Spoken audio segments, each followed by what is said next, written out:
അസ്സലാമു അലൈക്കും. അൽഹംദുലില്ലാഹി റബ്ബിൽ ആലമീൻ. എല്ലാവർക്കും അള്ളാഹുവിൻ്റെ കാവലും രക്ഷയും ഉണ്ടാവട്ടെ. ആമീൻ ആമീൻ യാ റബ്ബൽ ആലമീൻ. പരിശുദ്ധമായ ദുൽഹിജ്ജ മാസത്തിലാണ് നമ്മൾ ഉള്ളത്. ദുൽഹിജ്ജ 1 മുതൽ 10 വരെയുള്ള ദിവസങ്ങൾ വളരെ മഹത്വമേറിയ ദിവസങ്ങളാണ്. എന്ത് നന്മ ചെയ്താലും ഇരട്ടി കൂലി കിട്ടുന്ന ദിവസങ്ങളാണ്.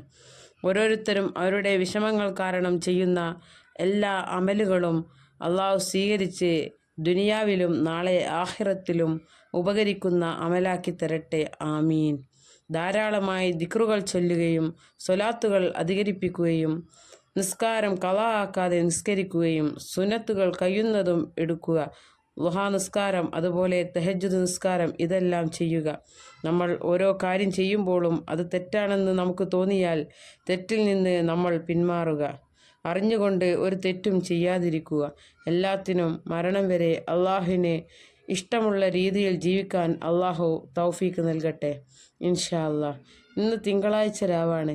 ദുആക്ക് ഉത്തരം കിട്ടുന്ന രാവാണ്. തിങ്കളാഴ്ച രാവ് ചെയ്യേണ്ട കാര്യമാണ് ഇന്ന് പറയുന്നത്. നമ്മുടെ മനസ്സിലുള്ള വിഷമങ്ങളും പ്രയാസങ്ങളും തീർന്നു കിട്ടാൻ ഇന്ന് തിങ്കളാഴ്ച രാവിൽ മഗ്‌രിബ് നിസ്കാര ശേഷമായി ചെയ്ത് നോക്കേണ്ട ഒരു കാര്യമാണ് പറയുന്നത്.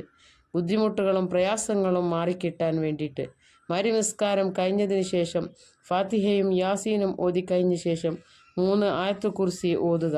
അതിനുശേഷം 313 പ്രാവശ്യം ഈ ദിക്ർ ചൊല്ലുക. ലാ ഇലാഹ ഇല്ലാ അൻത സുബ്ഹാനക ഇന്നി കുൻതു മിനൽ ളാലിമീൻ. ലാ ഇലാഹ ഇല്ലാ അൻത സുബ്ഹാനക ഇന്നി കുൻതു മിനൽ ളാലിമീൻ. ലാ ഇലാഹ ഇല്ലാ അൻത സുബ്ഹാനക ഇന്നി കുൻതു മിനൽ ളാലിമീൻ. ഇൻഷാ അല്ലാഹ് എല്ലാ പ്രയാസങ്ങളും മാറും, ബുദ്ധിമുട്ടുകളും മാറും, ഉദ്ദേശങ്ങൾ നിറവേറും, ആഗ്രഹങ്ങൾ നിറവേറും. നമ്മൾ വളരെയധികം ആത്മാർത്ഥതയോടെ ചെയ്യുക. ഉറച്ച വിശ്വാസത്തോടെ ചെയ്യുക.